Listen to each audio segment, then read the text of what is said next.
Hi అండి, welcome to Mic TV digital.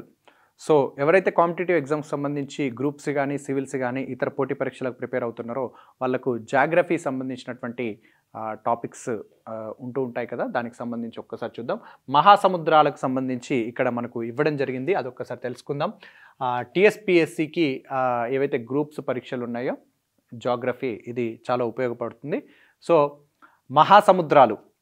మహాసముద్రాల అవరోహణ క్రమం, అట్లాగే మహాసముద్రాలు ఏమున్నాయి ఏంటి అనేది దానికి సంబంధించి ఒక్కసారి చూద్దాం.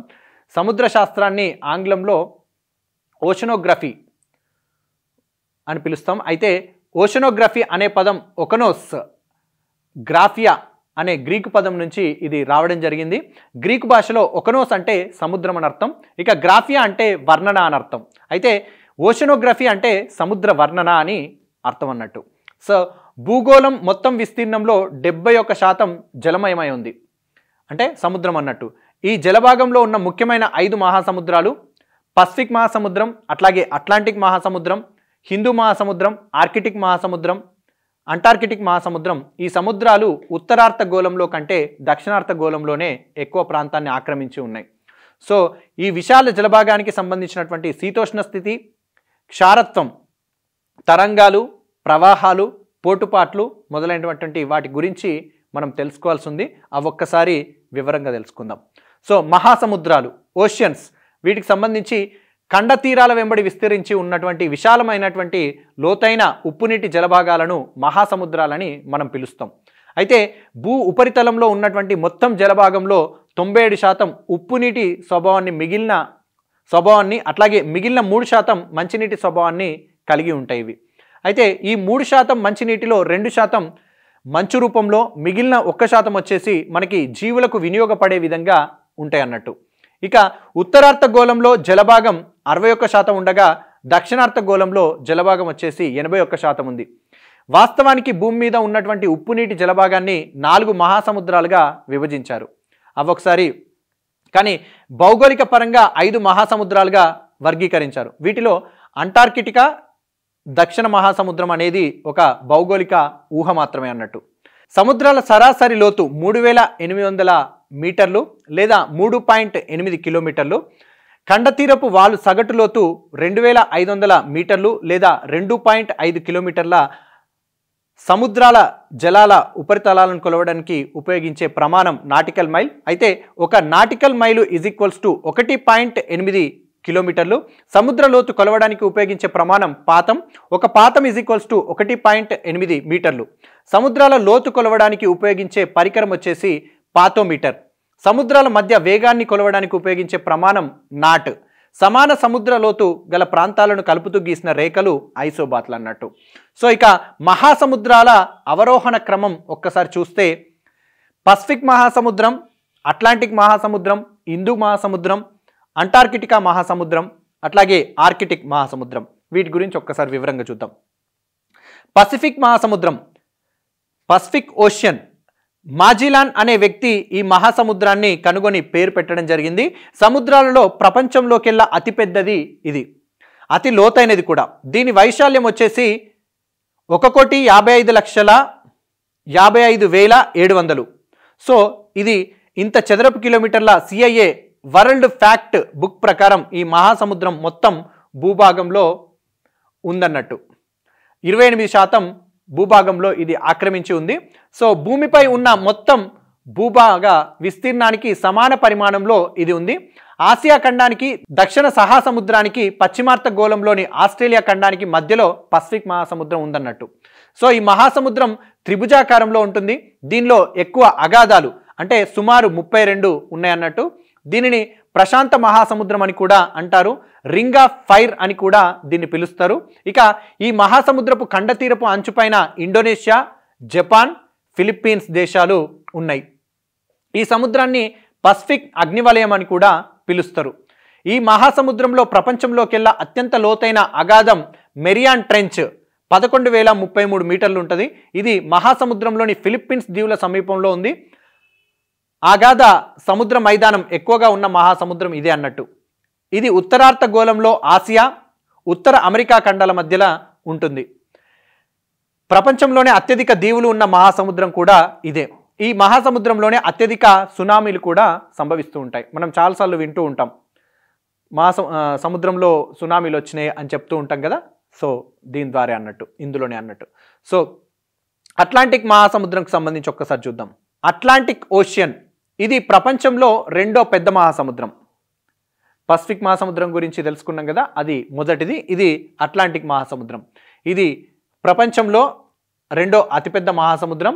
ఇది ఎస్ ఆకారంలో ఉంటుంది. దీని వైశాల్యం వచ్చేసి 7,67,62,000 చదరపు కిలోమీటర్లు ఉంటుంది. ఇక 2,96,37,900 చదరపు మైళ్ళు అన్నట్టు. సో ఇది ఆఫ్రికా, యూరప్, పశ్చిమార్ధగోళంలోని దక్షిణ మహాసముద్రానికి మధ్య నెలకొని ఉంది. అట్లాంటిక్, ఆర్కిటిక్ సముద్రాలను కలిపే డేవిస్ జలసంధి ఈ మహాసముద్రం సరిహద్దుల్లో ఉంది. ఈ సముద్రంలో లవణీయత ఎక్కువ, అంటే ఉప్పు అన్నట్టు. సో అతి పొడవైన ఖండ తీరరేఖ, అత్యంత పొడవైన తీరరేఖ గల మహాసముద్రం ఇది. అతి వెడల్పైన ఖండ తీరపు అంచును కలిగి ఉంది. దీనిని కల్లోల సముద్రం, హెర్రింగ్ పాండ్ అని కూడా పిలుస్తారు. జల రవాణా మార్గాలు ఎక్కువగా దీంట్లో ఉన్నాయి. ఈ మహాసముద్రంలో అత్యంత లోతైన అగాధం ఫ్యూర్బోరిక్ ట్రెంచ్ 8,385 అంత లోతు ఉంటుందన్నట్టు. ఇక రిడ్జ్ అనే భూస్వరూపాలు ఎక్కువగా ఉన్నాయి. మహాసముద్రాలలోని రిడ్జులన్నింటిలో కంటే అత్యంత పెద్ద రిడ్జ్ అయిన మిడ్ అట్లాంటిక్ ఓషియానిక్ రిడ్జ్ ఈ మహాసముద్రంలోనే ఉంది.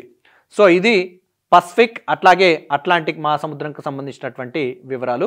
ఇక అట్లాంటిక్ మహాసముద్ర భాగాలకు సంబంధించి ఒక్కసారి చూస్తే ఎజియన్స్, మెక్సికో, ఉత్తర సముద్రం, మధ్యధరా సముద్రం, నల్ల సముద్రం, కరేబియన్ సముద్రం, బాల్టిక్ సముద్రం, ఇంగ్లీష్ ఛానల్. సో ఇవన్నీ కూడా దీంట్లో అట్లాంటిక్ మహాసముద్ర భాగాలు అన్నట్టు. ఇక హిందూ మహాసముద్రం, ఇండియన్ ఓషియన్, దీనికి అర్ధ మహాసముద్రం అని కూడా మరో పేరుంది. ఇది ప్రపంచంలోకెల్లా మూడో అతిపెద్ద మహాసముద్రం. ఎం లేదా ఒంటె వీపు ఆకారంలో ఇది ఉంటుంది. ఇది ఆఫ్రికా, దక్షిణ మహాసముద్రం, ఆసియా, ఆస్ట్రేలియా ఖండాల మధ్య నెలకొనుంది. ఈ మహాసముద్రంలోని అత్యంత లోతైన అగాధం సుందా ట్రెంచ్ 7,451 మీటర్లు. ఇది ఆస్ట్రేలియా సరిహద్దుల్లో ఉంది. ఈ మహాసముద్రంలో ఉన్న మరొక ట్రెంచ్ జావా ట్రెంచ్ లేదా జావా అగాధం అన్నట్టు. ఈ మహాసముద్రంలో ఉన్నటువంటి అతిపెద్ద దీవి మడగాస్కర్ ఆగ్నేయాసియా తీరాన్ని ఆనుకొని ఉంటుంది. ఈ దివిలో లెమూర్ జాతికి చెందినటువంటి కోతులు అధికంగా ఉంటాయి అన్నట్టు. సో హిందూ మహాసముద్రానికి సంబంధించినటువంటి భాగాలు ఒక్కసారి చూద్దాం. గ్రేట్ ఆస్ట్రేలియన్ బైట్, అడెన్ సింధు శాఖ, ఒమన్ సింధు శాఖ, మొజాంబిక్ ఛానల్, ఎర్ర సముద్రం, అరేబియా సముద్రం, ఇంకా బంగాళాఖాతం, పర్షియల్ గల్ఫ్, ఇవన్నీ కూడా దీనికి సంబంధించి హిందూ మహాసముద్రానికి సంబంధించినటువంటి భాగాలు. ఇక అంటార్కిటికా మహాసముద్రం గురించి ఒక్కసారి చూద్దాం. అంటార్కిటిక్ ఓషియన్, దీనిని దక్షిణ మహాసముద్రం అని పిలుస్తారు. ఇంకా దక్షిణ మహాసముద్రం ప్రపంచంలోకెల్లా కొత్తది, 4వ అతిపెద్ద మహాసముద్రం ఇది. 2000 సంవత్సరంలో ఇంటర్నేషనల్ హైడ్రోగ్రాఫిక్ ఆర్గనైజేషన్ 5వ మహాసముద్ర సరిహద్దులను గుర్తించాలని దీన్ని నిర్ణయించింది. దీని వైశాల్యం వచ్చేసి 2,32,07,000 చదరపు కిలోమీటర్లు ఉంటుంది. ఈ మహాసముద్రంలో లోతైన అగాధం దక్షిణ షాండివిజ్ ట్రెంచ్కు దక్షిణంగా గుర్తించారు. ఈ మహాసముద్రంలో అత్యంత లోతైన అగాధం నాన్ సెయిన్స్ ట్రెంచ్ 5,450 మీటర్లు ఉంటుంది. ప్రపంచంలోకెల్లా అతిపెద్ద సముద్ర ప్రవాహం అయినటువంటి అంటార్కిటిక్ పరిధ్రువ ప్రవాహం 21,000 కిలోమీటర్ల పొడవున తూర్పు దిశలో ఇది ప్రయాణిస్తుంది. ఈ మహాసముద్ర తీర ప్రాంతంలో అత్యధికంగా పెంగ్విన్ పక్షులు సంచరిస్తూ ఉంటాయి. దీనికి నిర్దిష్టమైన ఆకృతి ఉండదు. అంటార్కిటికా ఖండ తీరాన్ని ఆనుకొని ఉన్న పసిఫిక్, అట్లాంటిక్ మహాసముద్రాల జలరాశినే అంటార్కిటికా మహాసముద్రం అని అంటారు. దీనినే వెల్డెల్ సముద్రం, అముండ్ సేన్ అఖాతం అని కూడా అంటారు. ఇక ఆర్కిటిక్ మహాసముద్రంకు సంబంధించి ఒక్కసారి చూద్దాం. ఆర్కిటిక్ ఓషియన్కు సంబంధించి ప్రపంచంలోకెల్లా అతి చిన్న మహాసముద్రం ఇది. వృత్తాకారం లేదా జీరో ఆకారంలో ఈ మహాసముద్రం ఉంటుంది. ఉత్తర ధ్రువాన్ని ఆవరించి ఉన్న మహాసముద్రం కాబట్టి దీన్ని ఉత్తర మహాసముద్రం అని కూడా పిలుస్తారు. సంవత్సరంలో అధిక కాలం ఘన రూపంలో ఉంటుంది. లవణీయత తక్కువ గల మహాసముద్రం అన్నట్టు ఇది. సో ఇది ఓవరాల్గా మహాసముద్రాలకు సంబంధించినటువంటి పూర్తి వివరాలు. సో ఇది మనకు టిఎస్పిఎస్సిలో ప్రధానంగా ఉపయోగపడడానికి అవకాశం ఉంటుంది. ఏపీపీఎస్సీ కానీ, సివిల్స్ కానీ, జాగ్రఫీకి సంబంధించి ఎవరైతే ప్రిపేర్ అవుతున్నారో ఎవరైనా సబ్జెక్ట్ పరంగా సెలెక్ట్ చేసుకున్న పరంగా కూడా ఉంటుంది. సో ఇది మహాసముద్రాలకు సంబంధించినటువంటి వివరాలు.